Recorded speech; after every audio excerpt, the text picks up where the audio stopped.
di sini cair lagi ya dari aplikasi pinjol tanpa BI checking di tahun 2026 ini senilai Rp1.150.000. Nah, buat kalian yang pinjamannya selalu ditolak, kalian coba aja langsung aplikasi yang gue rekomendasikan ini ya, karena gampang banget cairnya dan juga tanpa BI checking di tahun 2026. Kalian bisa ikuti step by step yang gue berikan, jangan cuma nyari nama aplikasinya. Tanpa ikuti step by step yang gue berikan, ujung-ujungnya pinjamannya ditolak dan nyalahin channel ini. Jadi kesimpulannya, kalian ikuti aja step by stepnya, karena di video ini lengkap gue berikan supaya pinjaman kalian dicairkan seperti ini. Ini adalah pinjol cepat cair ke Dana 2026, pinjol tanpa BI checking 2026, pinjol data busuk masih bisa cair.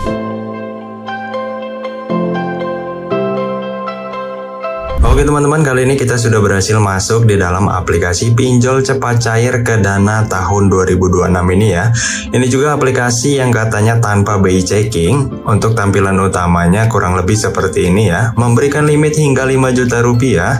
Proses pinjaman 3 menit, sertifikasi identitasnya ada 4 aja untuk pengajuan pinjaman. Buat kalian yang pinjamannya selalu ditolak, langsung aja ikuti step by step yang gue berikan. Siapin handphone dan juga KTP-nya, tapi jangan lupa aplikasi ini adalah aplikasi pinjol ilegal. Aplikasi pinjol ilegal sebenarnya sangat berbahaya, memiliki bunga yang sangat tinggi, 100% hingga 200% dari total pinjaman. Dan juga aplikasi pinjol ilegal akan menyadap handphone kalian ya. Perlu gue ingatin sekali lagi, buat kalian yang ingin mengajukan di aplikasi pinjol ilegal, kalian harus mempunyai handphone cadangan. Isi aja foto-foto dari Google dan juga simpan kontak aktif minimal 10 hingga 20 kontak. Tapi buat kalian yang hanya mempunyai satu handphone, kalian bisa backup data-data penting kalian terlebih dahulu ya, karena untuk menghindari hal-hal yang tidak diinginkan seperti sebar data ataupun yang lainnya. Nah, untuk memastikan aplikasi ini tanpa BI checking atau enggak, karena kebetulan data gue juga jelek ya, gue mempunyai riwayat yang buruk dalam aplikasi pinjol yang berbasis di OJK. Nah, oke, di sini kita langsung aja ajukan pinjaman.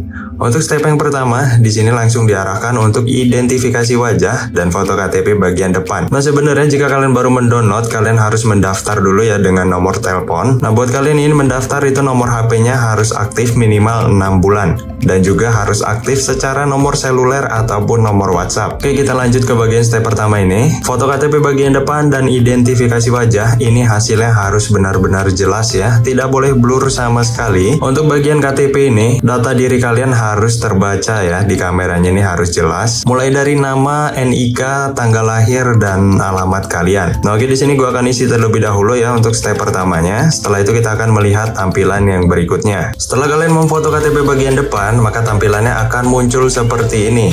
Nama sesuai KTP ataupun nomor KTP ini akan terisi otomatis. Jika sudah terisi otomatis, kalian cocokin lagi dengan KTP kalian. Karena takutnya ada yang salah ya, satu angka ataupun satu huruf, itu tidak boleh. Kalau ada yang salah itu pinjaman kalian akan ditolak. Selanjutnya bagian bawah ini isi aja sesuai dengan data diri kalian, gak usah disalah-salahin ataupun gak usah diasal-asalin. Isi aja di sini status pernikahan. Buat kalian yang baru menikah, biasanya di KTP itu akan tercantum belum menikah. Nah, kalian isi aja belum menikah ya, cocokin dengan KTP kalian. Nah, jika sudah diisi semuanya, langsung aja klik lanjut untuk masuk di step yang kedua. Untuk step yang kedua di sini isi alasan pinjaman, ikuti aja step by step yang gue berikan ya. Pilih biaya kesehatan, pekerjaan kalian pilih di sini karyawan swasta. Sedangkan untuk nama perusahaan ini diawali dengan CV ataupun PT. Kalian bisa mencontohnya di Google ya. Ada banyak sekali pilihan CV ataupun PT. Pilih yang lokasinya terdekat dari lokasi kalian. Nah, untuk penghasilan bulanan kalian isi aja sesuai dengan UMR kota kalian. Nggak perlu dibesar-besarin. Untuk informasi alamat, ini adalah alamat tempat kerja kalian ya, bukan alamat domisili kalian ataupun alamat tempat tinggal kalian. Oke, di sini gue akan selesaiin dulu untuk step yang kedua ini. Setelah itu kita akan masuk di step yang berikutnya. Step berikutnya ataupun step yang ketiga, bagian pengisian kontak darurat. Untuk aplikasi pinjol ilegal, step by stepnya bisa dibilang semuanya sama aja, cuma tampilannya aja yang berbeda ya. Karena aplikasi pinjol ilegal itu prosesnya cepat, cairnya cepat, dan juga berharap kalian bayarnya cepat. Nah, tapi tidak perlu ya, karena pihak OJK-nya pun menyarankan untuk menggalbay aplikasi pinjol ilegal, untuk menghilangkan ataupun memberantas aplikasi pinjol-pinjol nakal seperti ini. Kontak darurat ini harus kalian isi dengan nomor aktif ya, tidak bisa dengan nomor tidak aktif, karena pinjaman kalian akan ditolak jika mengisi dengan nomor yang tidak aktif. Dengan syarat sebelum kalian mencantumkannya di sini, usahain untuk melakukan log panggilan,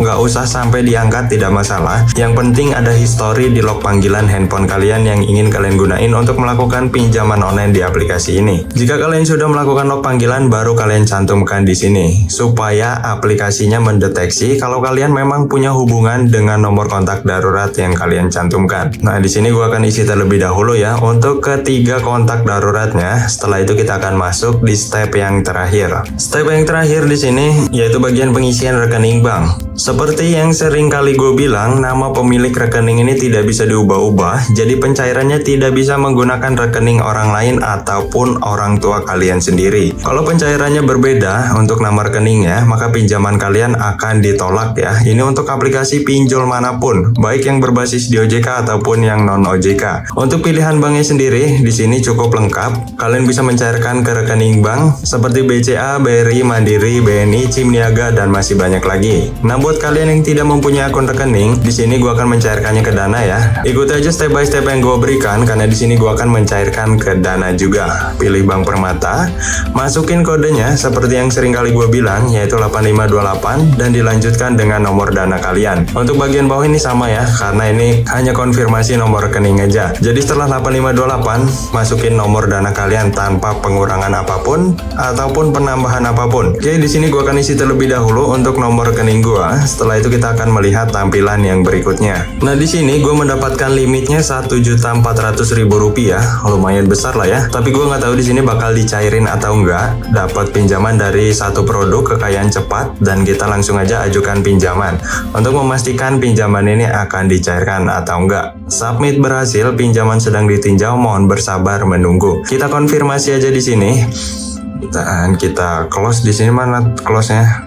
Oke, kita lihat produk kita ya sedang dicairkan ataupun belum dicairkan ya senilai Rp1.400.000. Kita tinggal nunggu beberapa menit aja. Jika memang pinjaman ini cair, ikuti aja step by step yang gue berikan. Mudah-mudahan pinjaman kalian akan dicairkan juga. Wah, gokil banget nih ya. Nunggu cuma 2 menit aja pinjamannya dicairkan senilai Rp1.400.000. Gue kirain nggak bakal dicairin karena kredit skor gue jelek, tapi ternyata di sini berhasil dicairkan. Tapi gue nggak tahu di sini yang diterima di rekening Dana gue berhasil dicairkan juga atau tidak. Nah, oke teman-teman, berhasil dicairkan juga di rekening Dana gua, tapi terkena potongan ya. Di sini yang diterima Rp1.150.000 dari total limit Rp1.400.000. Jadi terkena biaya potongan kurang lebih Rp250.000 saja. Nah, jadi kesimpulannya kalian bisa ikuti step by step yang gua berikan supaya pinjaman kalian akan dicairkan seperti ini. Nah, untuk nama aplikasi yang gua bahas ini bernama Tunai Cakra Kredit Online. Kalian bisa temui aplikasi ini di Google Play Store handphone kalian ataupun di Get Apps handphone kalian. Sudah terunduh sebanyak 100.000 unduhan, memiliki rating 4,7 dari 23.000 ulasan. Nah, ini adalah solusi pinjaman kalian yang selalu ditolak ya, karena ini beneran tanpa BI checking, gue sudah membuktikannya sendiri. Nah, buat kalian yang sudah mencairkan pinjaman dari aplikasi yang satu ini seperti gue juga, kalian bisa komentar di bawah ya,